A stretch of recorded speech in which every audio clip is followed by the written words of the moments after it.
establecer bases, procedimientos y modalidades de coordinación entre los poderes de la Unión, las entidades federativas y los municipios en la materia.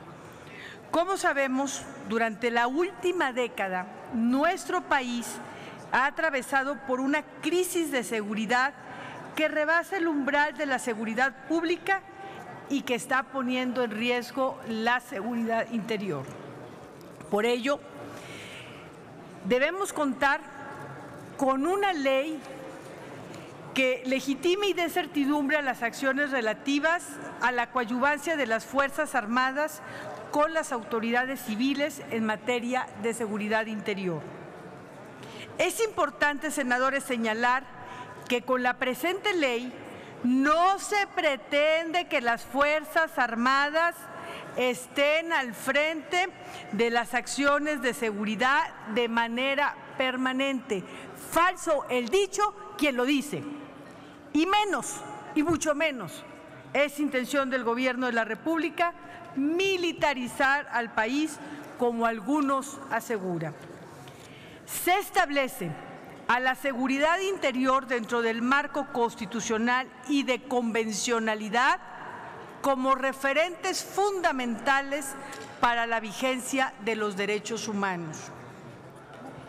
El mayor interés de todos es salvaguardar los derechos humanos y las garantías. Debemos decir que en su aplicación se deben observar principios de legalidad, responsabilidad, respeto a los derechos humanos y a sus garantías, confidencialidad, lealtad, transparencia, eficiencia, coordinación, cooperación, racionalidad, oportunidad, proporcionalidad, temporalidad, subsidiariedad y gradualidad. Estrictamente, señalo, se trata de regular su actuación y debida intervención a través de la coordinación y bajo el mando de la autoridad civil del Gobierno de la República y no de manera autónoma y sin mecanismos de control. Actualmente, nuestras Fuerzas Armadas no tienen un marco legal para estar en las calles. Y hay que decirlo fuerte, hay que dejarlo claro, no existe mayor medio de control que el estricto apego a la legalidad y al Estado de Derecho. Este Senado hemos atendido y escuchado las voces de quienes han expresado su preocupación e incluso su inconformidad con la ley. Recibimos en diversas reuniones, no solamente en las últimas horas, lo hicimos en enero del 2017, en enero de este año, hemos recibido a funcionarios, a organismos internacionales, a gobernadores, a presidentes municipales, académicos, representantes de la sociedad civil. Y no es correcto acusar y no es justo decir que solo fue una simulación y que no escuchamos a quienes consideran que la ley es contraria a los derechos humanos. Los derechos humanos y sus garantías están en la raíz de la Constitución y estamos proponiendo modificaciones fundamentales para que la ley sea plenamente constitucional y convencional con los tratados internacionales. Somos conscientes de la jurisprudencia de la Corte Interamericana de Derechos Humanos y en esta se reconoce la existencia de la facultad y obligación del Estado a garantizar su seguridad y mantener el orden público siempre que se apliquen procedimientos conforme a derecho y respetuosos de los derechos fundamentales de todos los individuos bajo la jurisdicción estatal. El Tribunal Interamericano ha determinado en ese sentido que el poder estatal en materia de mantenimiento de la seguridad y del orden público no es ilimitado, pues está condicionado por el respeto de los derechos humanos. Y si bien La Corte Interamericana ha determinado que en algunas circunstancias la intervención de las Fuerzas Armadas en actividades de seguridad pública seguramente implica, sin duda lo señala, la posibilidad de riesgo en la materia.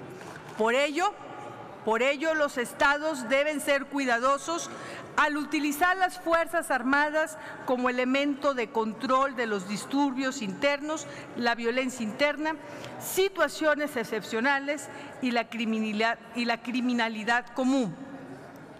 Por eso, debo de reconocer que durante más de una década se ha hecho uso responsable de la intervención de las Fuerzas Armadas. Lo otro es un falso debate.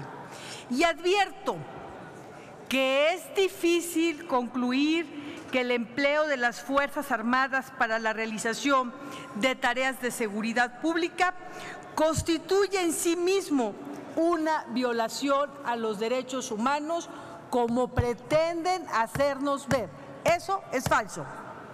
Se nos ha dicho también que esta ley es una puerta abierta y sin controles para la actuación de las Fuerzas Armadas en materia que no le corresponde. ¿Cómo hemos respondido ante ello? Estableciendo en esta ley que estamos discutiendo límites geográficos y temporales al procedimiento para la emisión de una declaratoria de protección a la seguridad interior. Lo previsto en los artículos 11, 12, 13, 14, 15 y 16 de la ley se apega estrictamente a los estándares internacionales de derechos humanos, que no les quepa la menor duda. Y particularmente, el artículo 13 establece los requisitos mínimos con los que se debe contar las peticiones de las legislaturas, de las entidades federativas o el titular del Ejecutivo cuando aquellas estén en receso y las cuales incluyan el área geográfica específica.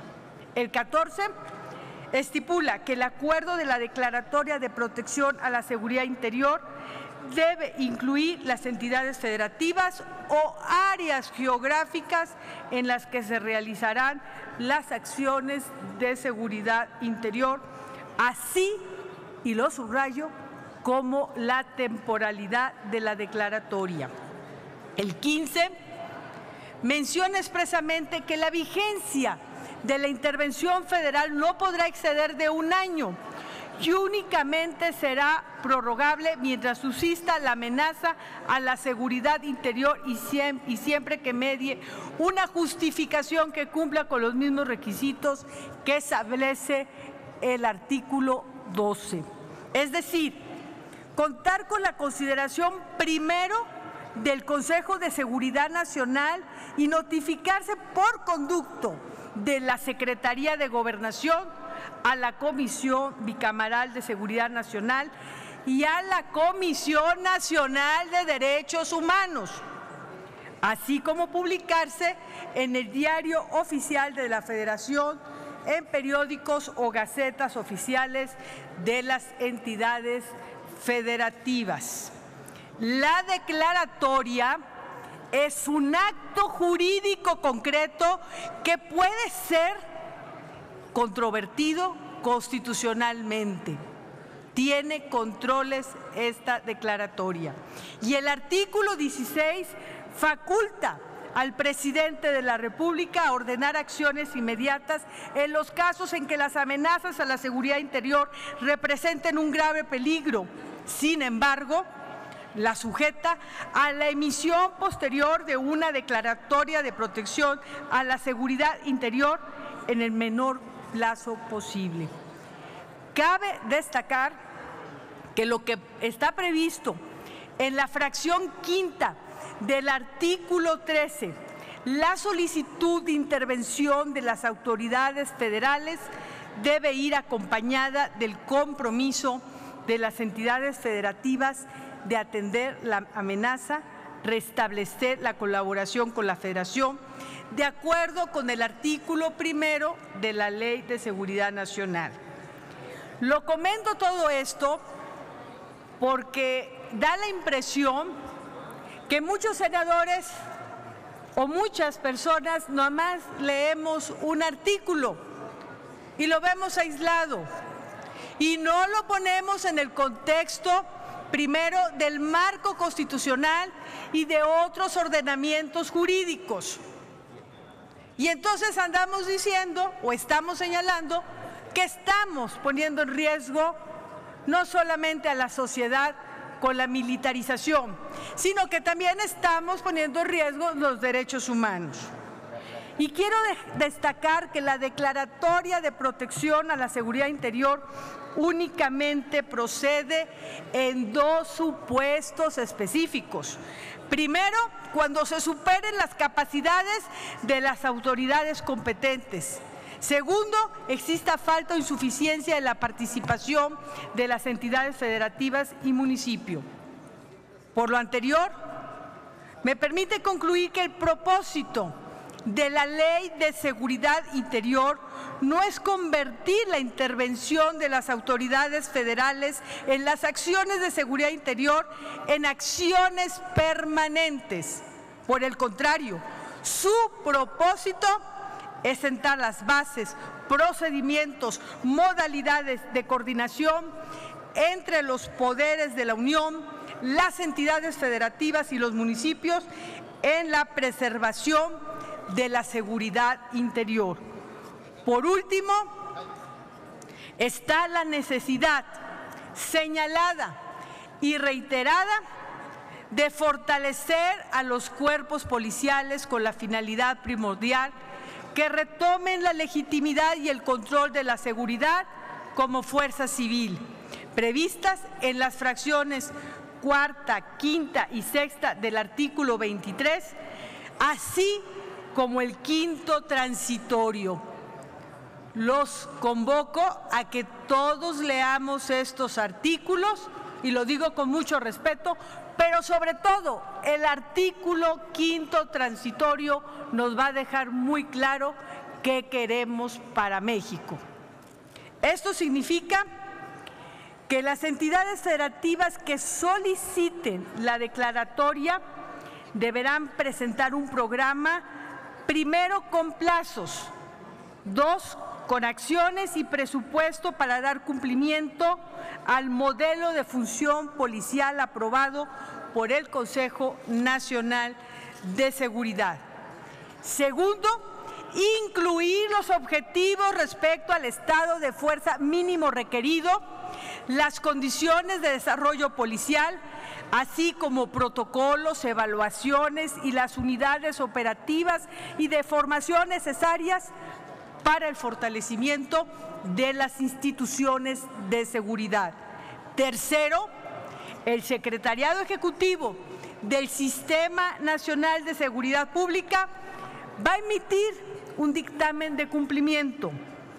En el grupo parlamentario del PRI reconocemos que las acciones realizadas actualmente por el Ejército y la Marina Armada de México en apoyo a las autoridades civiles tienen como fin principal lograr un México en paz y en donde se garantice el ejercicio pleno de los derechos humanos y el desarrollo democrático, así como el desarrollo de cada comunidad, de cada entidad federativa, mediante el mantenimiento del orden constitucional, el Estado de Derecho y la gobernabilidad democrática en todo el territorio nacional. Concluyo.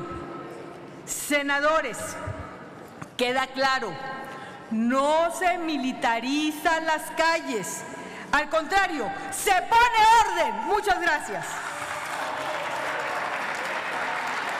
Gracias, senadora Cristina Díaz. Se concede ahora el uso de la tribuna al senador Fernando Torres.